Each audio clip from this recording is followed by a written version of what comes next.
Welcome in, college football fans, to another episode of the Fan Act on the Fan Act Sports Network. Man, that's right. We talk college football all the time on the Fan Addict, along with other shows on the network. Man, listen, y'all already see it up top. It's Ohio State, Penn State weekend. I got my guy Andrew in here representing Penn State. If it is not now, then when? We talking Buckeyes versus Nittany Lions. Let's get into it. The fanatic, where we keep it 100, keep it real. That's the only way we know how to be. Talking that sports talk, you know what I'm saying? Straight out of South Carolina, upstate, A64. Yeah, the FANATTIC, the fanatic, where we keep it OG. We talking sports, so I call what. All right, man, we're back up in here. Andrew, how are you feeling, my man? You're undefeated, man. What's going on? It's the year. This is the year. I mean, I haven't felt this bullish since 2017 when we had the Saquon Barkley team led by Trace, and that started great because they brought it back to the house. But that team was an extremely flawed team. We had amazing players. We had no Mhm. depth. This team is the absolute opposite. We have depth. We also have players that can take the top off the defense. And in my humble opinion, we have the best defense in the nation. Hey, man, listen, there's some things you said just now I can't even argue with, bro, because it's been showing. Before we get started, man, if you're new to the channel, again, we talk college football all the time on the Fan Addict Show, man. We got a plethora of shows on the network, but this particular show talks college football. We have two live streams, one on Tuesday, one on Saturday. Saturday night snap count at 10:30 p.m. Eastern time, where we recap all of the day's games. Have different content creators such as my guy Andrew from Sidelines Penn State. And we just talk football all the time, man. So I do college previews as the one we're about to do. Hit that thumbs up. Hey, get in the comments, man. We like to interact with the fans, like to know what you guys are thinking. So we can go kind of like back and forth, have a good conversation. Hit the subscribe button and share it with your friends. Also, Fan Addict Sports is glad to say that SeatGeek is sponsoring the channel. That's right, man. Oh, SeatGeek yeah. is a ticket app. Takes confusion out of buying tickets, man. For those that are watching and those that are following, man, use my promo code Fan Addict Sports right there on the screen. Fan Addict Sports, you get $20 off your first ticket purchase. Hey, if you're going to the game, why not save $20? Spend that $20 inside on some adult beverages, food, whatever have you. You know what I'm saying? Let's get back into it. All right, man. Let's just recap last week. Ohio State and Penn State got wins. Of course, both undefeated. It's pretty ho-hum to be real with you. You guys kind of walked the dog with your opponent. Ohio State walks the dog with Purdue. I mean, it's just how it is. You know what I'm saying? That's the recap from week 7. We don't need to really get into We don't that. need to. You know what I'm saying? So, hey, man, let's talk about Ohio State's offense versus that Penn State defense that you were speaking of. Ohio State has, we know Ohio State year in, year out have weapons all around them. They got Marvin Harrison Jr., best wide receiver, or widely considered the best wide receiver in college football.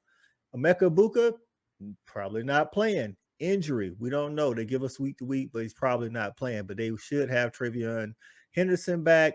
They got a couple of other running backs. They got the tight ends. I want to say Stovall, whatever. Stover. Yeah, man. So and of course, they got the quarterback. They got Kyle McCord. They got Devin Brown, who comes in some red zone packages wearing that 33 like he's a running back, So how you feeling about that Penn State defense going up against this Ohio State offense? I don't plan on seeing Devin Brown that much. Saying they're not going to make it to the red zone a lot, huh? They have a great tight end. Stover is an NFL tight end. He's a 2 to 4 round draft pick. They have a wonderful left tackle with Proctor. I think their offensive line is lacking outside of him, and I think with one of the best, if not the best, defensive line, we're going to get to Kyle McCord. Kyle McCord is a guy that actually Penn State did recruit. They recruited heavily because he's only from New Jersey. So we know who he is and who he is not. Now, this entire year, I was kind of wondering what Kyle McCord was. Mm-hmm. And last week, dude balled out. Good for him. I love it. But very much like Ohio State, Michigan, and Penn State, we didn't play anybody. True. And I want to see how he's like with the bullets flying. Because we got Chop Robinson, Adisa Isaac, we have DDS, we got dogs all over Mm-hmm. the defense. I want to see how a first-year starter does against one of the best, if not the best, secondary he's going to be facing this year before Thanksgiving with Michigan. Mm-hmm. It's going to be a prove-it test. But then again, I mean, their running backs, they're kind of a little bit depleted. I mean, Trevion Henderson is coming back from an injury, and their backup is also coming off an injury. So I wonder if we see a gimpy backfield, are we going to be like sending the house Yeah. to Kyle McCord? Because no one can deny Marvin Harrison Jr. and Emeka Ibuka are probably the top 2 wide receiver, maybe outside of like Debatable. Washington, like Yeah, with Rooney and Washington. Jose. Yeah, I mean, yeah, Washington got wide receivers to spare. McCollum, yeah. I think it's going to be a really interesting thing because if all of a sudden the offensive line stops protecting as best as they can, you're not going to have enough time to throw it to the 2 best wide receivers in football. I Yeah. mean, I'm not going to tell you back here that Trevion Henderson, Emeka Ibuka, and Marvin Harrison Jr. aren't extreme assets for the Ohio State Buckeyes, and it's in their house. But Yeah. I think we're going to play with our hair on fire. And if we do, I think it's going to be a really long day for Mr. Kyle McCord. Yeah. I think I want to see what Penn State, James Franklin, the defensive coordinator, what their plan is initially. Are they coming out trying to play safe, to not, overextend, or like you said, are they going to be aggressive and get out to Kyle McCord early because you are on the road? You kind of don't want that crowd to get into it. You want to get him uncomfortable a little bit early, maybe even some procedural penalties at home. That'll be Yeah, huge for be the great. offensive line. That's what I kind of want to see. I want to see, can you make him go to somebody other than Marvin Harrison on a 3rd and long or something like that?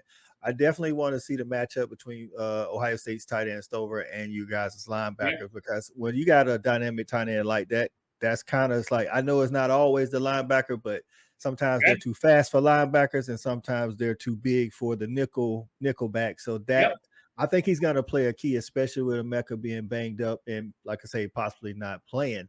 So that's what I'm looking to see as far as that Ohio State offense versus Penn State defense. Now, on the other side, Penn State also has a great offense to go against this Ohio State defense who, listen, man, not for nothing, the Big Ten is trotting out some great defenses currently, scoring defenses. Michigan's number 1, Penn State's number 2, and Ohio State is number 3. So it's not so, even if they have some troubles on the offensive side, Ohio State's still getting it done on the defensive side. What are you wanting to see early on from that Penn State offense? I was doing my research and I found out that Ohio State, through the games that they've played, only had 10 sacks. Just 10 on the whole year. And they hadn't played nobody outside of Notre Dame. I respect that win. And when you're going against the best left tackle in football, I don't expect more sacks to happen. Now, when it comes to our offense, people have been complaining that we don't take the top off the defense, right? We haven't been passing long. And I 100% agree with you. But Drew Aller is yet to turn the ball over. Okay.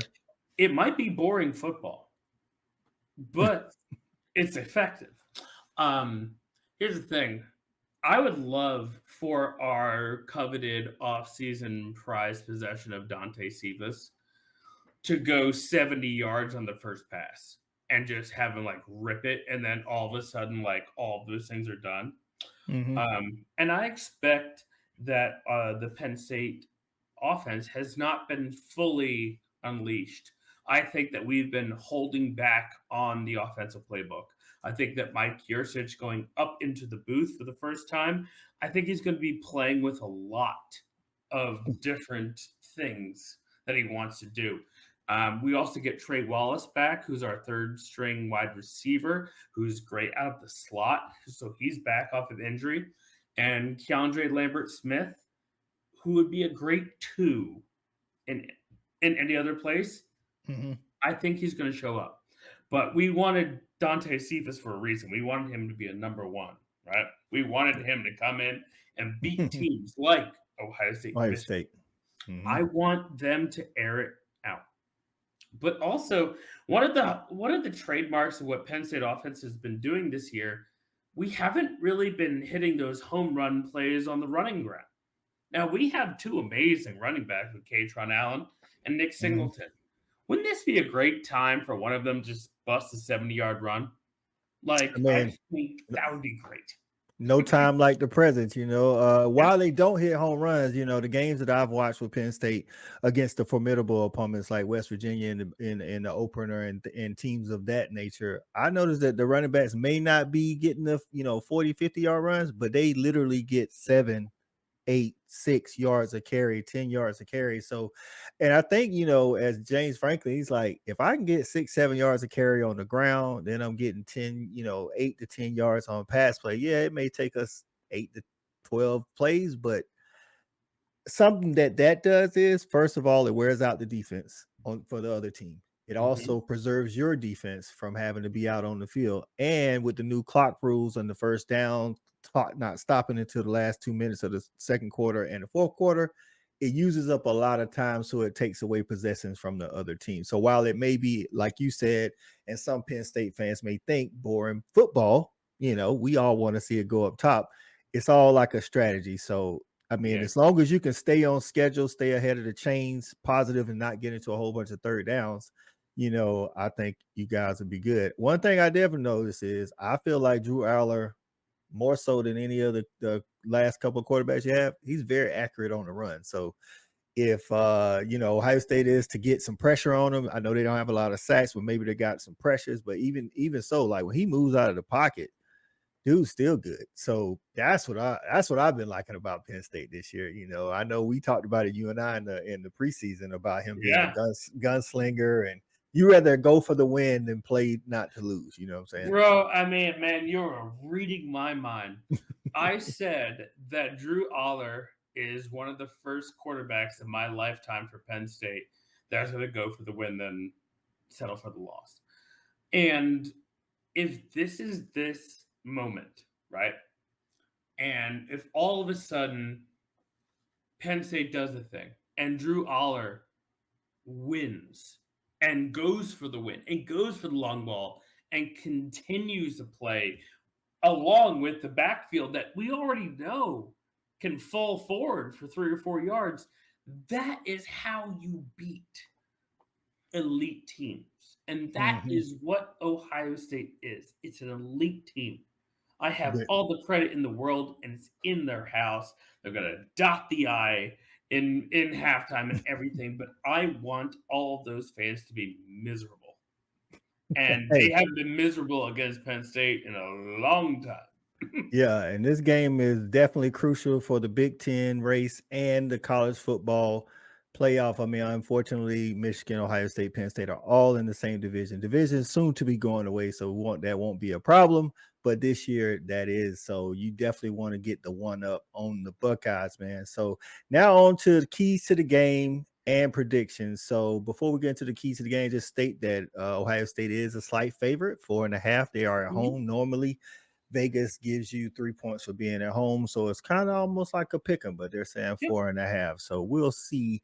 My keys to the game before I let you go is for Penn State, it's all mental, I think. It's not, do you have the talent? You got the talent. Do you have the offense? You got the offense. You got the defense. You got the quarterback. You got running backs. You got, there, like we said, there's no, if not now, then when. And it's like, mentally, can you handle the expectations that you have the team to go in there and do it and actually do it from a coaching standpoint? Does he go in and be aggressive, James Franklin, that is, when he needs to be aggressive, stick to his game plan, play Penn State ball, and not go in there and let Ohio State dictate the game?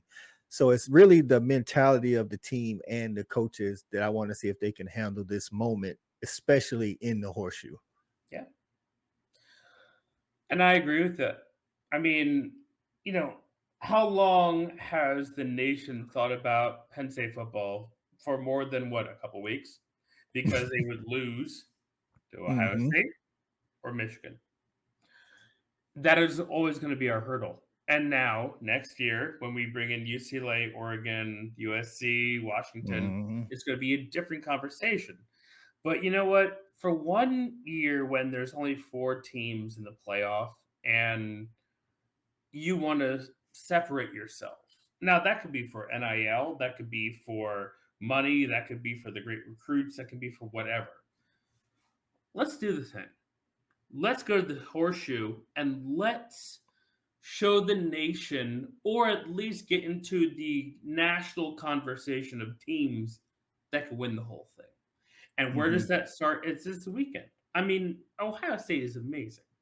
They have a wonderful defense. They have a wonderful offense. And Ryan Day is a great coach, just as long as you're not named Lou Holtz. I think the keys to the game are threefold. The first fold is, will Drew Aller show up? The 5-star quarterback, the prince that was promised, will he show up and start moving the chains?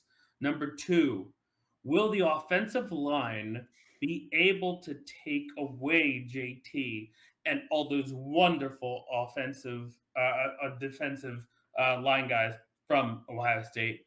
And number 3, will we get into a late game situation where James Franklin wins versus the boneheaded losses that we've very much been accustomed to? Yes. It's about coaching. It's about offense, and it's about defense. Is this the time where you want to plant the flag like Baker Mayfield did at Ohio State? That's right. Saying that there's a single player on the team that would actually plant a flag, but yeah, I get you. Time, man. It is the time, man. Like I say, 4.5 point favorites for Ohio State. Give me your score prediction. 28-27 Penn State. 28-27 Penn State. I think I'm gonna be with you, man. I think Penn State, this is the year, man. And I again, we both could be wrong, but I'll tell you right now, if not now, when? I mean, the pieces are there, along with, listen, injuries are a part of the game. And again, like you say, Trevion's coming off of an injury, coming back off of an injury. We don't know if he's going to be 100. And Emeka Ibuka, same deal, if he's even going to play. So I think it's going to be a game like that. I'm actually going to go 31-28 Penn State. Great. 31-28 Penn State. There you have it, fans. Penn State going into the horseshoe this weekend, trying to take down the Buckeyes and make their way on down the Big Ten race, trying to get to the conference championship and the CFP possibly. That's right, man. So for my guy, Andrew, Sidelines Penn State, this is Coach I, the Fan Addict on the Fan Addict Sports Network. Don't forget to comment, like, and subscribe. We're out of here. We got it jumping like it's that valley. I call my dogs out the pound, let's go eat. Turn on the Fan Addict, let's have a debate. Who really hold down the Southeast from state to state? What team hungry gonna eat everything up off they plate?